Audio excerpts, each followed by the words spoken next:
सबसे पहले तो सरकारी गुरुकुल पर सभी साथियों का हार्दिक स्वागत है।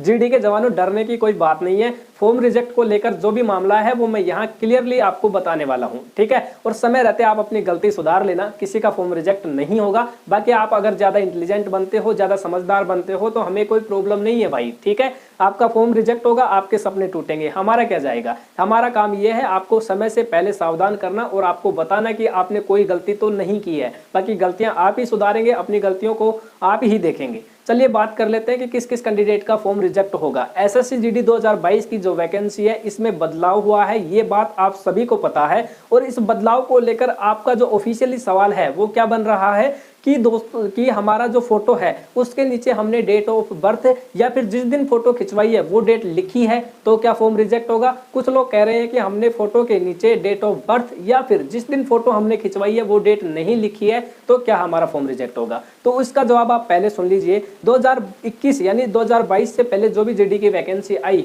उसमें ये रूल था कि आप जो फोटो लगा रहे हो फॉर्म के अंदर उसके नीचे आपकी जो फोटो डेट है वो होनी चाहिए जिस दिन आपने फोटो खिंचवाई है, यानी जिस दिन आपने फोटो शूट की है उस दिन की डेट होनी चाहिए। लेकिन फाइनली 2022 में ये रूल चेंज कर दिया है और 2022 में रूल आया है कि कोई डेट नहीं है तो कोई फॉर्म रिजेक्ट नहीं होगा, ठीक है ना। अगर आपने फॉर्म फिल करते समय डेट नहीं लिखी है, डेट नहीं अपलोड की है तो कोई दिक्कत नहीं है। अगर आपने सादा सिंपल तरीके से फोटो लगाई है तो आपका फॉर्म रिजेक्ट नहीं होगा। डेट का अब लफड़ा खत्म कर दिया है। इसके अलावा अब किन किन साथियों का फॉर्म रिजेक्ट होगा वो बात कर लेते हैं। अगर आपने अपने फॉर्म में नाम में गलती कर दी है, ठीक है ना, नाम के जो आपकी स्पेलिंग है उसमें गलती हुई है तो कोई फॉर्म रिजेक्ट नहीं होगा, ठीक है। इसके अलावा बात करते हैं फादर्स नेम, मदर्स नेम, वहां भी आपका कोई दिक्कत नहीं है। अगर आपने फादर्स नेम के नेम में गलती कर दी है, स्पेलिंग में गलती हुई है, मदर्स नेम के स्पेलिंग में गलती हुई है तो वहां आपका फॉर्म रिजेक्ट नहीं होगा। अब बात कर लेते हैं एड्रेस की। अगर आपने एड्रेस फिल करने में गलती कर दी है, आपके जो डॉक्यूमेंट्स हैं, आधार कार्ड, जो भी आइडेंटिटी है उनमें एड्रेस कुछ और है और आपने एड्रेस कुछ और भर दिया तो वहां भी कोई दिक्कत नहीं आएगी।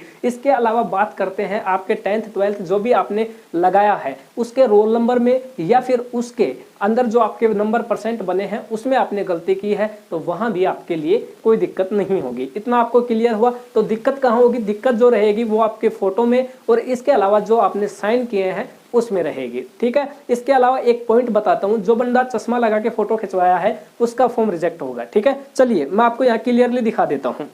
यहाँ पे आप देख रहे होंगे 6 फोटो, एक साथ 6 फोटो आपको मैं दिखा पा रहा हूँ।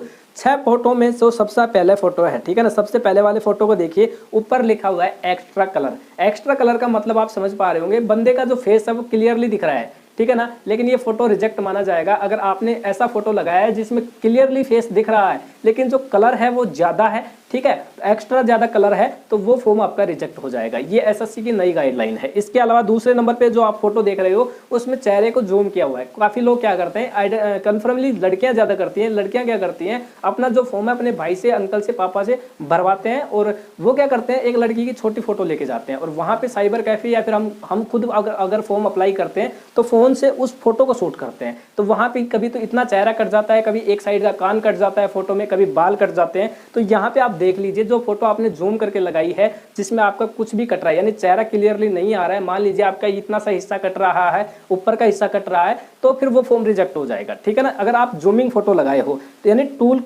क्लोज इसका हम बोल सकते हैं। अगला फोटो आप देखिए, अगर आपने फोटो ऐसे एक्शन बाजी में खिंचवा रखी है या फिर जैसे मान लो टेडी मेडी कैप लगा के या अगर नहीं फुल पोज में मान सकते हैं हम, एक्शन वाले पोज में, तो वो भी आपका वैलिड नहीं होगा, ठीक है ना। फोटो यहाँ पे आपको मैं दिखा रहा हूँ किस टाइप के, मैं आपको समझाने की कोशिश कर रहा हूँ। विद हेड कैप की यहाँ पे बात हो रही है। अगर आपने टोपी वगैरह लगा के फोटो खिंचवाई है तो वो यहाँ पे वैलिड नहीं होगा। इसके बाद ब्लर की बात कर लेते हैं। देखिए ब्लर में यहाँ बंदे का चेहरा दिख रहा है, हम बंदे को पहचान सकते हैं कि बंदा कौन है, लेकिन थोड़ा सा क्या है फोटो ब्लर हो रहा है, फोटो थोड़ा सा पुराना है, ब्लर है, तो ये भी वैलिड नहीं होगा। इसके अलावा इसमें भी आप देख पाते हैं फोटो में क्लियर बंदा दिख रहा है लेकिन फोटो क्या है ब्लर हो रहा है, तो ये भी वैलिड नहीं होगा। तो ब्लर फोटो जो भी है आपके वो वैलिड नहीं होगी। इसके अलावा बात कर लेते हैं, अगर आपने उल्टा फोटो लगा दिया है, क्या लगाया है, उल्टा फोटो लगा दिया है तो वो भी आपका फॉर्म रिजेक्ट होगा। इसके अलावा आपने मान लो फोटो ऐसे लगा दिया जिस पे ज्यादा ब्लैक हो रहा है, ठीक है ना, तो वो भी फॉर्म आपका रिजेक्ट हो जाएगा। इसके अलावा ऐसा फोटो लगाया जिसमें आपने एक्ट्रेस वाला चश्मा पहन रखा है, ठीक है ना, मतलब जो एक नॉर्मली ग्लास होता है, नॉर्मली चश्मा होता है, एक एक्ट्रेस वाला होता है जिसमें एक दबंग वाला चश्मा हम मान सकते हैं, गोल चश्मा, और इसके अलावा जो चौखुटा मतलब डिजाइनिंग चश्मा आपने पहन रखा है तो वो फॉर्म आपका रिजेक्ट हो जाएगा, ठीक है। इसमें क्लियरली साफ साफ आप देख सकते हो। इसके आगे हम बात कर लेते हैं, अगर आपने मान लो दोस्तों ऐसे करके भी फोटो लिया हुआ है जिसमें एक साइड का मतलब फेस आपका कंप्लीट दिख रहा है लेकिन चेहरा थोड़ा सा टेढ़ा है, एक साइड का कान दिख रहा है, एक साइड का नहीं दिख रहा है, तो वो भी फॉर्म आपका रिजेक्ट हो जाएगा। फोटो आपकी इस तरीके से होनी चाहिए जिसमें आपका फेस दिखे और दोनों कान दिखने चाहिए, ठीक है ना, वो फॉर्म रिजेक्ट नहीं होगा। इसके अलावा दोस्तों आप ये देखिए, इस टाइप का फोटो लगाते हैं हम, क्या करते हैं अपने घर से एक छोटी फोटो लेके जाते हैं और उस फोटो को स्कैन करवा के लगा देते हैं, ठीक है ना। तो वो स्कैन में क्या होती है, छोटी या बड़ी हो जाती है, जैसा कि आप यहाँ देख पा रहे हैं। तो इस टाइप का भी फॉर्म रिजेक्ट हो जाएगा। जो आपका उसमें ब्रैकेट है फोटो लगाने का, वो कंप्लीटली फिल होना चाहिए, ठीक है, इतना आप समझ पाए। इसके अलावा एक आता है चश्मे का, कि आपने चश्मा लगाया है। अगर आपने चश्मा लगा के फोटो खिंचवाई है और आप चश्मा लगाते हो तो भाई ये तो आपका क्या है कि एक आंखों की कमजोरी है, मान सकते हैं, लेकिन आपने चश्मे वाली फोटो लगाई है तो आपका फॉर्म रिजेक्ट हो जाएगा, ठीक है। तो बिना चश्मे वाली फोटो का आपको इस्तेमाल करना है। जिसने फॉर्म अप्लाई कर दिया वो अपनी जो गलतियां हैं वो सुधार ले समय रहते। अब इसके अलावा बात आती है एक मेन पॉइंट की, कि आप एसएससी जीडी की तैयारी कर रहे हो तो आपके लिए सस्ते में मात्र 10 रुपए में नोट्स की सुविधा है, ठीक है ना। नोट्स ले सकते हैं कितने रुपए में, केवल 10 रुपए में। इसके अलावा ऑफर सुनिए, अगर आप यूट्यूब से जाते हो ना दोस्तों, तो यहाँ 1 रुपए की आपको छूट मिलेगी, मात्र 9 रुपए में पर सब्जेक्ट आपको नोट्स मिल जाएंगे। जो भी सब्जेक्ट आपका वीक है वो आप ले सकते हैं। ये मत मानना कि 9 रुपए में नोट्स मिल रहे हैं तो ऐसे ही मिलेंगे। मटेरियल देख लेना, डेमो देख लेना, अगर आपको ठीक लगे तो ले लेना, कोई दिक्कत नहीं है। ये हमारे व्हाट्सअप नंबर है, ठीक है। तो आज के वीडियो में केवल इतना ही, और सब्सक्राइब अगर आपको करके रखना है। अगर आपको जानकारी सही से समझ में आई है तो फिर मिलते हैं, तब तक के लिए जय हिंद, जय भारत।